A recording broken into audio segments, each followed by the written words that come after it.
अस्सलाम वालेकुम, good day audience. कैसे हैं आप लोग? आप सब लोगों ने एक बड़े मशहूर इन्वेस्टर का नाम सुना होगा, वॉरेन बुफे। वो किसी तारुफ के मोहताज नहीं है और बहुत सक्सेसफुल, दुनिया के अमीर तरीन लोगों में उनका नाम है। और उनकी जो कंपनी है आप सब जानते होंगे, जिसमें उन्होंने हेवीली इन्वेस्ट किया हुआ, बर्कशायर हैथवे।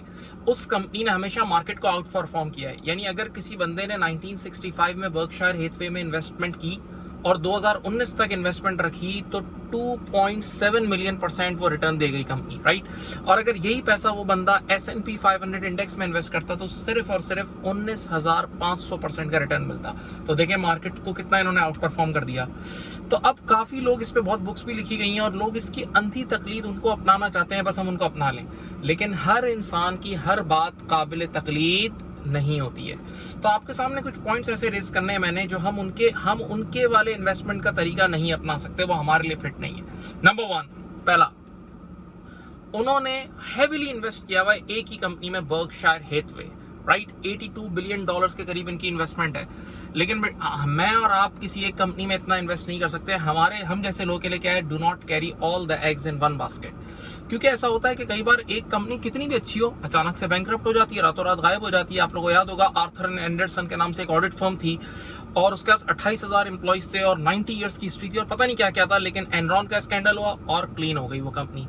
अच्छा, ये मैंने खुद अपनी लाइफ में देखा है कि जो बड़े इन्वेस्टर्स होते हैं ना, पाकिस्तान में भी ऐसे कुछ बड़े बिजनेस एंजल्स हैं, तो वो एक वक्त में एक ही आइटम को चलाते हैं या एक ही आइटम पे काम कर रहे होते हैं। जैसे अगर TRG चलाना है तो बस अब TRG चलाना है, या अगर इस कंपनी को चलाना है तो उस पर पूरी रिसर्च करके चलाते हैं। अच्छा, वॉरेन बुफे के बारे में बात बड़ी मशहूर है कि, और उसने लिखा हुआ भी है कि वो दिन में 5 से 6 घंटे रीडिंग करता है बंदा।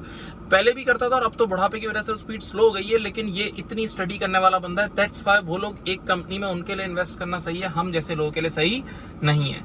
नंबर 2, वो बंदा जिस कंपनी में उसने हेवीली इन्वेस्ट किया हुआ है, बर्कशायर हैथवे में, उसी कंपनी में वो जॉब कर रहा है, नहीं उसी कंपनी का CEO बना हुआ है, राइट। तो अगर वो कंपनी तबाह हुई तो इसकी जॉब भी गई और इसकी इन्वेस्टमेंट भी गई, डबल रिस्क। मेरे और आपके लिए ये रिकमेंडेड नहीं है। लेकिन उसका मॉडल जरा बड़ा डिफरेंट है, जरा गौर से सुनना।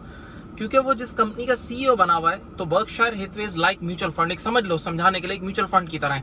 उस बर्कशायर हैथवे ने रेल रोड में भी इन्वेस्ट किया हुआ है, फर्नीचर बिजनेस में भी, कैंडी बिजनेस में भी, इंश्योरेंस में भी, और 10 किस्म के बिजनेसेस में उसने इंश्योरेंस सब में इन्वेस्ट किया हुआ है। तो वो अपनी ही इन्वेस्टमेंट को मैनेज करता रहता है, वॉरेन बुफे। तो उसके लिए वो मॉडल फिट है, हमारे लिए फिट नहीं है। और भाई सीधी बात है, आप बैंकरप्सीज यूएस में होती है, जैसे सिर्फ 2019 में यूएस में 22,700 बैंकरप्सीज रिपोर्ट हुई हैं। अभी तो कोविड में कितनी होंगी वो कितनी हम नहीं जानते। तो ये बहुत बड़ा रिस्क है कि एक ही कंपनी में इन्वेस्ट भी करो और उसी कंपनी में जॉब भी करो। वो कर रहा है, हम नहीं कर सकते, हमारे लिए डेंजरस है। तीसरी चीज, he is 90+ and he is 100% invested in equity. 100% stocks में इन्वेस्ट किया हुआ है, ये गलत है।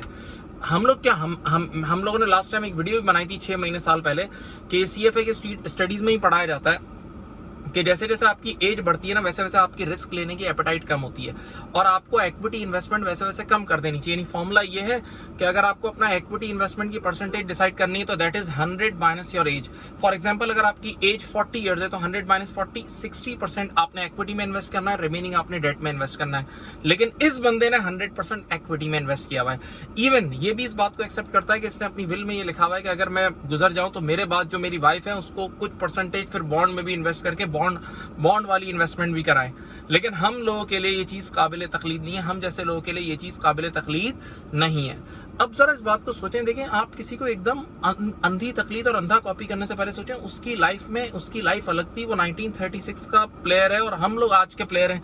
उसके जरा बचपन देखें कि उसने 5 साल की एज में उस बंदे ने च्युइंगम्स बेचना शुरू की। उसके बाद बॉल्स, वो क्या कहते हैं, वो को बास्केटबॉल्स या कौन सी एक बॉल थी, वो बॉल बेचना इन्होंने शुरू करी। उसके बाद इन्होंने न्यूज़पेपर बेचा। और जिस दौर में इस बंदे ने इन्वेस्टमेंट की, उस दौर की इंफॉर्मेशन एज और आज की इंफॉर्मेशन एज में बहुत फर्क है। उस दौर में न्यूज से कमाया जा सकता था, न्यूज का इंपैक्ट बहुत लेट आता था, यानी अपॉर्चुनिटी होती थी न्यूज आने में और आप पहले से कमा लो। आज के दौर में निजाम बहुत एफिशिएंट है, एकदम न्यूज आने से पहले उसका इंपैक्ट मार्केट में आ चुका होता है। तो आज वो अपॉर्चुनिटीज नहीं है जो उस दौर में थी। तो आप किसी को कॉपी करने से पहले इन सारे फैक्टर्स को जरूर देखें। उम्मीद है आप बात समझ गए होंगे। अपना बहुत ख्याल रखिएगा। Thank you. अल्लाह।